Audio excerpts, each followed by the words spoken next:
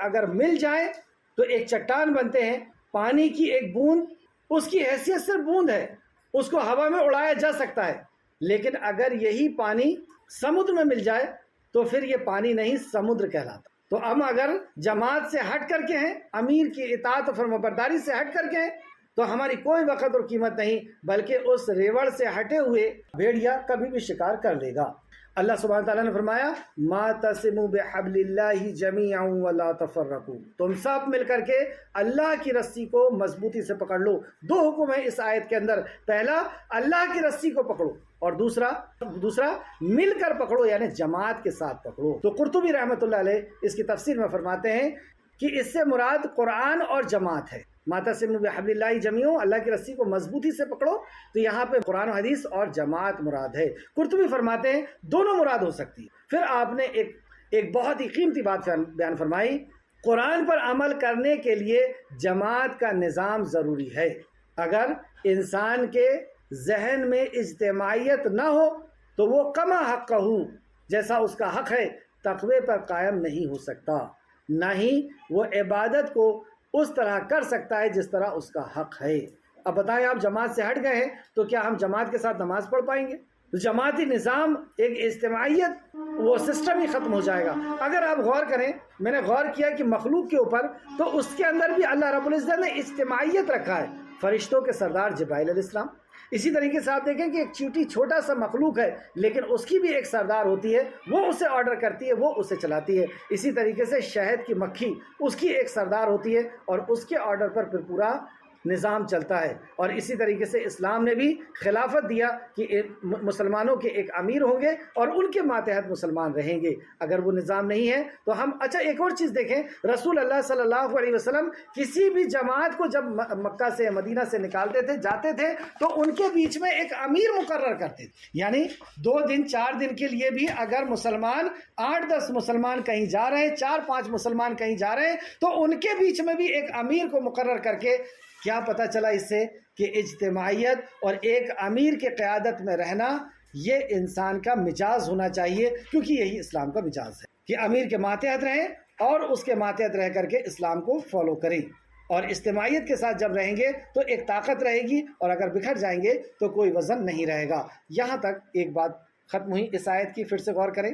اللہ رب العزت نے فرمایا یا ایھا الذین آمنوا اطیعوا اللہ واطیعوا الرسول واولی الامر منکم، اطاعت کرو اللہ کی، اطاعت کرو رسول اللہ صلی اللہ علیہ وسلم کی اور اولی الامر کی، جو صاحب اقتدار بنایا گیا ہے، امیر بنایا گیا۔ فَإِن تَنَازَعْتُمْ، اور پھر اگر تنازع ہو جائے، اختلاف ہو جائے، تو قرآن و حدیث کے اندر تو اختلاف نہیں ہوتا، امیر کے بات پر کوئی اختلاف ہو گیا، تنازع ہو جائے، فی شیء فردوہ الی اللہ ورسولہ، تو لوٹ جاؤ اللہ اور اس کے رسول کی طرف۔ اب امیر کو اس بات میں امیر کی اطاعت نہیں کریں گے، کیونکہ کسی معاملے میں اختلاف ہو گیا ہے، تو اختلاف کا فیصلہ کہاں ہوگا؟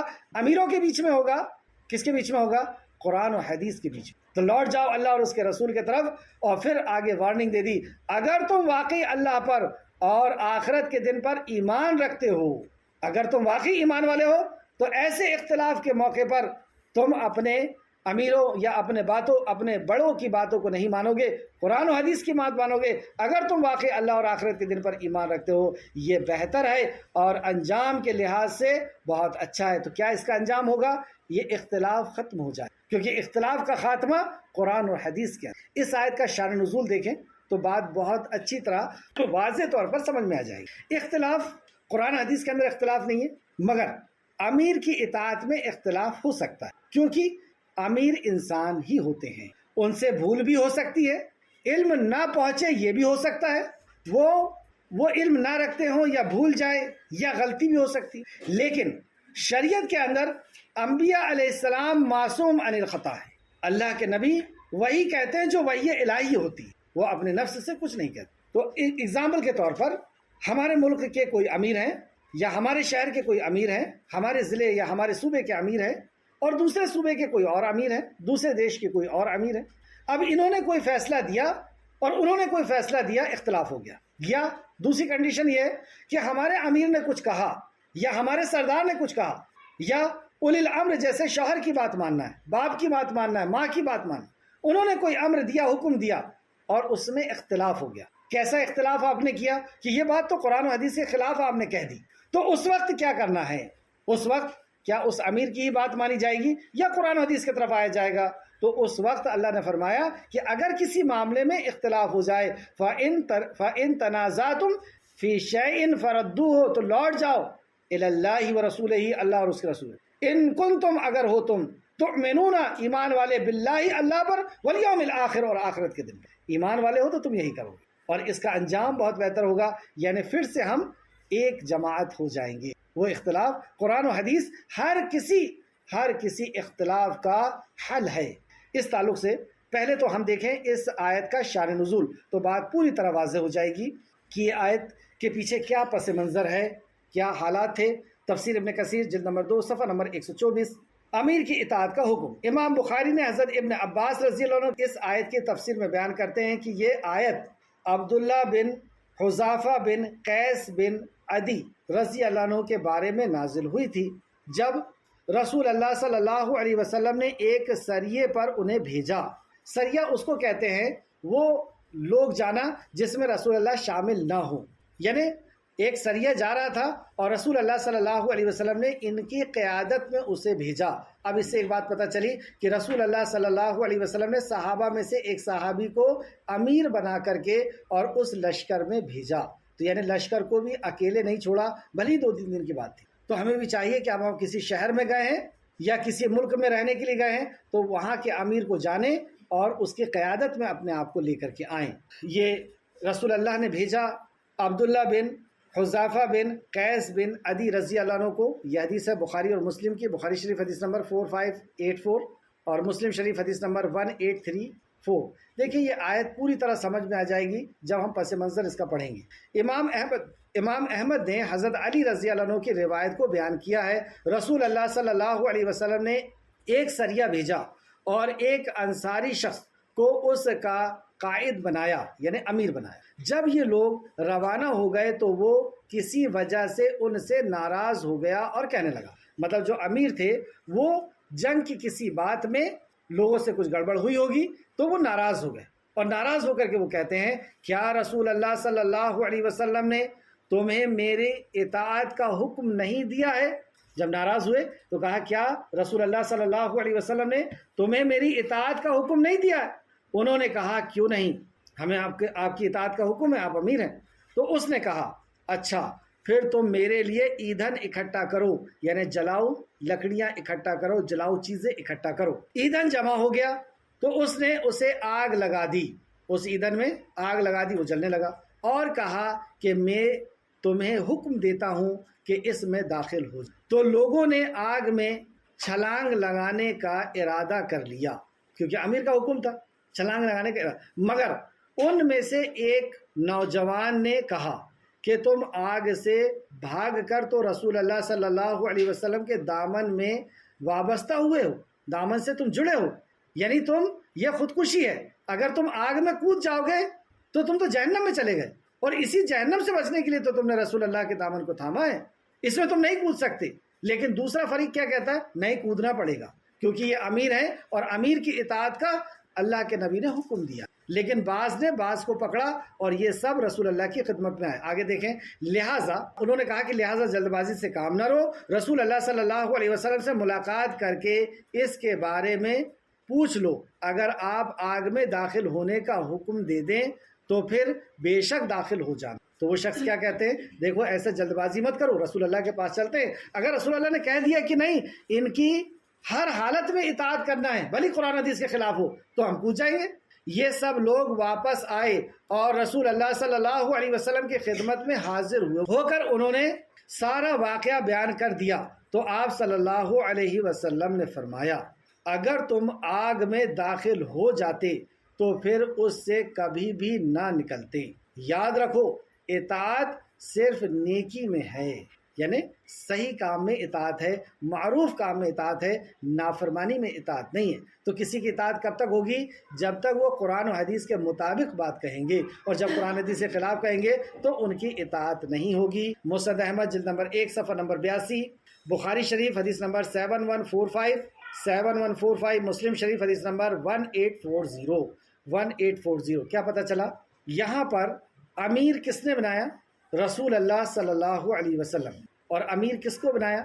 صحابی رسول کو۔ لیکن میں نے جو کہا کہ انسان ہونے کے ناطے غلطی ہو سکتی ہے، بھول ہو سکتی ہے، علم نہ پہنچے، یہ بھی ہو سکتا ہے، اور ان کی اطاعت کیے قرآن و حدیث کے خلاف، تو رسول اللہ نے کیا فرمایا کہ اس آگ میں سے نہیں نکل۔ یہاں پر امیر ہم بناتے ہیں، اور کس کو بناتے ہیں؟ وہ صحابی رسول۔ اور اگر انہوں نے قرآن و حدیث کے خلاف کہہ دیا، یا کوئی اور بھی ہو جو ہمارے جن کے ہم ماتحت ہیں، جیسے شوہر ہیں، جیسے والدین ہیں، جیسے کوئی اور ہیں، اور وہ اگر قرآن و حدیث کے خلاف کوئی بات کہتے ہیں اور ہم یہ کہیں کہ نہیں مجھے قرآن حدیث نہیں چاہیے، میں تو انہی کی اطاعت کروں، تو یہ عمل کیسا ہو جائے گا؟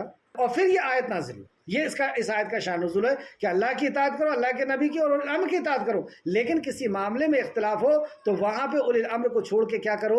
قرآن و حدیث سے فیصلہ کرو۔ اگر تم ایمان والے ہو تو تمہیں یہی کرنا ہوگا۔ ایک اور حدیث دیکھیں، صلی اللہ علیہ وسلم نے فرمایا ہر مسلمان کو چاہیے کہ وہ ہر کام میں خواہ اسے پسند ہو یا ناپسند ہو اطاعت بجلا، یعنی امیر کی اطاعت، بشرطے کہ اسے کسی معصیت کے کام کا حکم نہ دیا گیا ہو، یعنی گناہ کے کام کا، جیسے شوہر یہ کہے کہ تمہیں پردہ نہیں کرنا ہے، نماز نہیں پڑھنا ہے، کچھ ایسا نافرمانی کا کہ تمہیں جو ہے شرک کرنا ہے، تو معصیت کے کام میں اطاعت نہیں ہے۔ اور اگر اسے معصیت کے کام کا حکم دیا گیا ہو تو پھر سمع و اطاعت نہیں ہے۔ کس نے فرمایا؟ رسول اللہ صلی اللہ علیہ وسلم نے، اور یہ متفق علیہ ہے۔ بخاری شریف حدیث نمبر 7144، مسلم شریف حدیث نمبر 1839۔ اطاعت صرف معروف میں ہے، اس تعلق سے ایک اور حدیث دیکھیں، کیونکہ بعض دفعہ بہنیں یہ کہتی ہیں کہ ہمارے شوہر یہ پسند نہیں کرتے، تو اللہ اور اس کے رسول کے حکم کے سامنے کسی اور کا حکم نہیں ہے۔ یہ تو ایک اصل میں آڑ ہے کہ ہمارے امیر نے یہ کہا ہے، ہمارے سردار نے یہ کہا ہے، یا ہمارے ماں باپ نے یہ کہا ہے، یا ہمارے، یہ اصل میں نفس کی اطاعت ہوتی۔ نفس کو جو بات پسند ہوتی ہے تو اس بات کو منانے کے لیے کسی کا آڑ لے لیتے کہ اس نے ایسا کہا ہے۔ تو یہ جو بھی شکل ہے، بلا شبہ اطاعت صرف نیکی میں ہے، اطاعت صرف نیکی ہے۔ بخاری شریف حدیث نمبر 7145 اور مسلم شریف حدیث نمبر 1840۔ اب ہم دیکھتے ہیں رسول اللہ صلی اللہ علیہ وسلم کی اطاعت و فرما برداری اللہ کے نزدیک کتنی قیمتی عمل ہے، اور بار بار اس بات کو اللہ رب العزت نے فرمایا اطیعوا اللہ و اطیعوا الرسول، اطاعت کرو اللہ کی اور اطاعت کرو اللہ کے رسول صلی اللہ علیہ وسلم کی۔ چند پوائنٹ کی شکل میں اپنی بات میں رکھنا چاہوں گا، ویسے وقت کافی ہو گیا ہے، پھر بھی جہاں تک ہمارے جا سکیں جائیں گے، اور پھر کل اس کے بعد انشاءاللہ تعالیٰ کریں گے۔ نمبر 1، رسول اللہ صلی اللہ علیہ وسلم کی اطاعت اللہ کی رحمت کا ذریعہ ہے۔ اللہ سبحانہ تعالیٰ نے فرمایا اطیعوا اللہ و اطیعوا الرسول لعلکم ترحمون، سورہ آل عمران آیت نمبر 132، اور اللہ کی اور اس کے رسول کی اطاعت کرو تاکہ تم پر رحم کیا جائے۔ اب کوئی شخص ہے جس کو ہم بتائیں کہ دیکھیں اللہ نے قرآن میں یہ فرمایا ہے، رسول اللہ نے حدیث میں یہ فرمایا ہے، لیکن اس کے بعد وہ یہ کہے کہ نہیں مجھے اس پر عمل نہیں کرنا، میں تو فلاں نے کہا ہے اس پہ عمل کروں گا، یا میری نفس یہ چاہتی ہے میں اس پہ عمل کروں گا، یا زیادہ لوگ ایسا کہتے ہیں میں اس پہ عمل کروں گا، یا اکثریت کہے، یا کسی بھی بہانے کو سامنے لا کر کے وہ کہتا ہے کہ میں اللہ اور اللہ کے نبی کی یعنی اس حدیث کی اطاعت نہیں کرتا، تو اس کے لیے یہ سارے میں 12 پوائنٹس آپ کے سامنے رکھوں گا۔ جو شخص یہ کہتا ہے حدیث سامنے آ جانے کے بعد، قرآن کی آیت سامنے آ جانے کے بعد، اور وہ کوئی بھی بہانہ بنا کر کے اکثریت کا بہانہ بنائے، اپنی خاندان اور قبیلے کا بہانہ بنائے، اپنے معاشرے کا بہانہ بنائے، یا اپنی نفس کا بہانہ بنائے، یا اپنے بڑوں کا بہانہ بنائے، کسی کا بھی بہانہ بنا کر کے اگر وہ کہتا ہے تو یہ بات ہم اچھی طرح ذہن نشین کر لیں۔ یہ 12 پوائنٹس کے اندر میں اپنی بات آپ کے سامنے رکھ رہا ہوں۔ نمبر 1، اطاعت اللہ کی رحمت کا ذریعہ ہے۔ اللہ سبحانہ تعالیٰ نے سورہ آل عمران میں فرمایا اور اللہ اور اس کے رسول کی اطاعت کرو تاکہ تم پر رحم کیا جائے۔ اگر ہم چاہتے ہیں اللہ رحم کرے تو ہمیں اطاعت پر آنا ہوگا اللہ اور اس کے رسول کی۔ نمبر 2، رسول اللہ کی اتباع اللہ کی محبت کا ذریعہ ہے۔ اللہ سبحانہ تعالیٰ نے فرمایا قل ان کنتم تحبون اللہ فاتبعونی یحببکم اللہ ویغفر لکم ذنوبکم واللہ غفور رحیم۔ بعض دفعہ مشرکین اور یہودی اور نصرانی زیادہ تر طور پر یہ آتے تھے اور دعویٰ کرتے تھے کہ ہم جنت میں جائیں گے، اور اپنے دعوے کے سامنے اپنے عمل کو لے کر کے آتے تھے کہ آپ تو صرف وضو بنا کر کے نماز پڑھتے ہو، ہم تو نہا کر کے نماز پڑھتے ہیں، آپ تو بیوی بچوں کے ساتھ رہ کر کے اللہ کی عبادت کرتے ہو، دیکھو ہم اللہ کی کتنی عبادت کرتے ہیں کہ ان کو چھوڑ کر کے اور جنگلوں پہاڑوں پر نکل جاتے ہیں، یعنی زیادہ قربانی دینے والے ہمیں رہبانیت اختیار کرتے ہیں۔ آج بھی دیکھیں گے آپ کی عورتیں نن بن جاتی ہیں، وہ شادی نہیں کرتی ہیں، اور وہ کہتے ہیں کہ آپ تو خانہ کعبہ کا طواف احرام باندھ کر کے کپڑے پہن کے کرتے ہو، ہم اللہ کی محبت اور اس کی یاد میں وسط تک کو تیاگ دیتے ہیں، کپڑے کو اتار کر کے طواف کرتے ہیں، اپنے عمل کو بڑا دکھا رہے ہیں۔ اللہ رب العزت نے جبریل امین کو بھیجا، ہاتوا برہانکم ان کنتم صادقین، اگر تم سچے ہو تو دلیل پیش کرو کہ اللہ تم سے محبت کرتا ہے تمہارے ان اعمال کی وجہ سے۔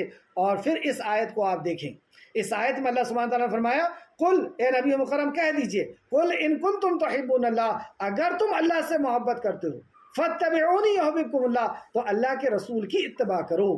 قل ان کنتم تحبون اللہ فاتبعونی یحببکم اللہ ویغفر لکم ذنوبکم، تو اللہ بھی تم سے محبت کرے گا، ویغفر لکم ذنوبکم، اور تمہارے گناہوں کو بخش دے گا۔ تو اللہ کب محبت کرے گا؟ جب ہم رسول اللہ کی اطاعت اور فرما برداری کریں، اور گناہوں کو بخشے گا۔ ہمیں سے کون ایسے ہیں جو گنہگار نہیں ہیں؟ تو گناہ کس کے بخشے جاتے ہیں؟ جو اپنے نفسانی خواہشات کو چھوڑ کر کے، اپنے باپ دادا کے رسم و رواج کو، اپنے معاشرے کو، اپنے بڑے کو چھوڑ کر کے جب اس کے سامنے قرآن و حدیث آ جاتی ہے تو وہ اپنا سر تسلیم خم کر دیتا، پھر وہ بھول جاتا کہ کون کیا ہے، وہ اللہ کے نبی کی اطاعت کرتا ہے۔ تو جو ایسا مطیع اور فرما بردار ہے اللہ اس سے محبت کرتا ہے۔ ساری کائنات کا خالق اور مالک ہم سے محبت کرے، کب کرے گا؟ جب ہم رسول اللہ کی اطاعت کریں گے، کیونکہ رسول اللہ کی اطاعت گویا کہ اللہ کی اطاعت ہے۔ تیسرا پوائنٹ، اتباع رسول اللہ کی اتباع ہدایت کا ذریعہ ہے۔ اللہ نے فرمایا سورہ نور آیت نمبر 54، اگر تم اس پیغمبر کی اتباع کرو گے تم ہدایت پاؤ گے۔ سورہ نور آیت نمبر 50۔ چوتھا پوائنٹ، اتباع عظیم کامیابی کا ذریعہ ہے۔ اتباع عظیم کامیابی کا ذریعہ ہے۔ اللہ نے فرمایا سورہ احزاب آیت نمبر 71 میں، جس نے اللہ اور اس کے رسول کی اطاعت کی یقیناً اس نے بڑی کامیابی حاصل کر لی۔ وَمَن يُطِعِ اللَّهَ وَرَسُولَهُ فَقَدْ فَازَ فَوْزًا عَظِيمًا، بڑی کامیابی اس نے، کس نے؟ جس نے اللہ اور اس کے رسول کی اطاعت کی ہم اپنا جائزہ لیں کہ ہم کس کی اطاعت میں، قرآن و حدیث کو آ جانے کے بعد کس طرح ہم اس کا انکار کریں۔ سورہ نور آیت نمبر 51 و 52۔ اب دیکھیں ایمان کا تقاضا یہاں بتایا جا رہا ہے یا ایمان والے کی پہچان بتائی جا رہی ہے۔ اہل ایمان کا تو صرف یہ کام ہے جب انہیں اللہ اور اس کے رسول کے طرف بلایا جاتا ہے، یعنی قرآن و حدیث کی طرف بلایا جاتا ہے، تاکہ رسول ان کے مابین فیصلہ کر دے۔ اب جیسے کوئی اختلاف ہو گیا، قبرستان میں اذان دینا یا نہیں دینا، یا تعزیہ بنانا نہیں، شعر بن کے ناچنا ہے نہیں، اختلاف ہو گیا، تو جب اہل ایمان کا یہ وصف ہے، یہ خوبی ہے کہ جب اسے بلایا جاتا ہے اللہ اور اس کا رسول اس میں فیصلہ کریں تاکہ رسول ان کے مابین آپس میں فیصلہ کریں، تو وہ کہتے ہیں کہ ہم نے سنا اور اطاعت۔ اور جو لوگ اللہ اور اس کے رسول کی اطاعت کریں، خوف الہ رکھیں، مطلب تقوی رکھیں اور اس کے عذابوں سے ڈرتے رہیں، یہی لوگ فلاح پانے والے ہیں، کامیاب ہوں۔ پانچواں، یا وقت کافی ہو گیا ہے، 5ویں پوائنٹ سے ہم کل دیکھیں گے انشاءاللہ تعالیٰ۔ 12 پوائنٹس ہیں اس کے۔ آخر میں اللہ رب العزت سے دعا ہے کہ اللہ رب العزت ہمیں صحیح طور پر قرآن و حدیث کو سمجھنے والا اور اس پہ عمل کرنے والا بنا دے۔ جیسے آج کی اس کلاس میں ہم نے پڑھا کہ سب سے پہلے اللہ رب العزت نے ہم کو حکم عطا فرمایا ہے۔ کس چیز کا حکم عطا فرمایا ہے؟ بے شک اللہ تمہیں حکم دیتا ہے کہ تم امانت ادا کرو۔ تو اللہ ہمیں امانت ادا کرنے کی، امانت لوگوں تک پہنچانے کی توفیق عطا فرمائے، لوگوں کی امانت بھی اور جو رسول اللہ صلی اللہ علیہ وسلم کی امانت ہمارے پاس ہے، اللہ سبحانہ و تعالیٰ کی امانت ہمارے پاس ہے، یعنی یہ دین، ہمیں اللہ رب العزت اس دین پر عمل کرنے اور اس کو لوگوں تک پہنچانے کی توفیق عطا فرمائے۔ دوسرا میسج تھا آج کی کلاس کا، اور جب تم لوگوں کے درمیان فیصلہ کرو تو انصاف کے ساتھ اللہ رب العزت ہم کو فیصلہ کرنے کی توفیق عطا فرما۔ اللہ ہمیں لوگوں کا ڈر ہمارے دل دماغ سے نکال دے کہ وہ ناراض ہو جائے گا، وہ ناراض ہو جائے گا، بھلی انصاف کی زد ہماری ذات کے اوپر پڑے، ہمارے ماں باپ کے، ہمارے خاندان کے اوپر پڑے، لیکن اللہ ہمیں انصاف کرنے کی تو توفیق عطا فرما۔ اس کے بعد ہم نے دیکھا کہ ہمیں اطاعت کرنا ہے اللہ کی اور اللہ کے رسول کی اور الامر کی، تو اللہ رب العزت ہمیں امیر کے ماتحت رہنے کی، جماعت کے ساتھ مل کر کے رہنے کی اللہ ہمیں توفیق عطا فرمائے کہ ہم جماعت کے ساتھ مل کر کے رہیں، امیر کے ساتھ مل کر کے رہیں، کیونکہ یہ اجتماعیت ہی ہماری کامیابی اور ناکامیابی کی وجہ بنتی ہے۔ اگر کسی معاملے میں اگر اختلاف ہو گیا تو وہاں پر اللہ ہمیں قرآن و حدیث کی روشنی میں فیصلہ کرنے اور اس کی اطاعت کرنے کی توفیق عطا فرمائے کہ اگر امیر نے کسی بات کے علم نہ ہونے کی وجہ سے یا بھول جانے کی وجہ سے انہوں نے کوئی ایسی بات کہہ دی جو قرآن حدیث کے خلاف ہے، تو ہم قرآن حدیث کو پیش کریں اور قرآن و حدیث کو ہم سب مل کر کے مان لیں، جیسے اللہ نے فرمایا مَعْتَصِمُوا بِحَبْلِ اللَّهِ جَمِيعًا وَلَا تَفَرَّقُوا، کہ تم سب مل کر کے اللہ کی رسی کو مضبوطی سے پکڑ لو اور فرقے میں مت بٹو، سارے فرقوں سے نکل کر کے اور ایک جماعت میں آنے کا فارمولہ ہے کہ ہم سب مل کر کے قرآن و حدیث سے اپنے مسائل کا حل نکالیں، فیصلہ نہ لیں علماء کی روشنی میں، عالموں کی روشنی میں۔ اور اللہ رب العزت سے دعا ہے کہ اللہ رب العزت قرآن و حدیث پر ویسا سمجھنے، ویسا ایمان لانے جیسے صحابہ نے سمجھا اور ایمان لایا، اور ان کے بعد ان کی اچھی طرح جن لوگوں نے اتباع کی ان کی طرح ہم کو قرآن و حدیث کو سمجھنے، ایمان لانے اور عمل کرنے کی توفیق عطا فرما۔ اے خالق مالک، جب تک ہم کو زندہ رکھ، ایمان و اخلاص اور عمل صالح کے ساتھ زندہ رکھ، جب ہمارا خاتمہ کر تو خاتمہ بالخیر فرما، آمین یا رب العالمین۔ اللہم صلی علی محمد وعلی آل محمد کما صلیت علی ابراہیم وعلی آل ابراہیم انک حمید مجید۔ اللہم بارک علی محمد وعلی آل محمد کما بارکت علی ابراہیم وعلی آل ابراہیم انک حمید مجید، آمین یا رب العالمین۔ السلام علیکم ورحمۃ اللہ وبرکاتہ۔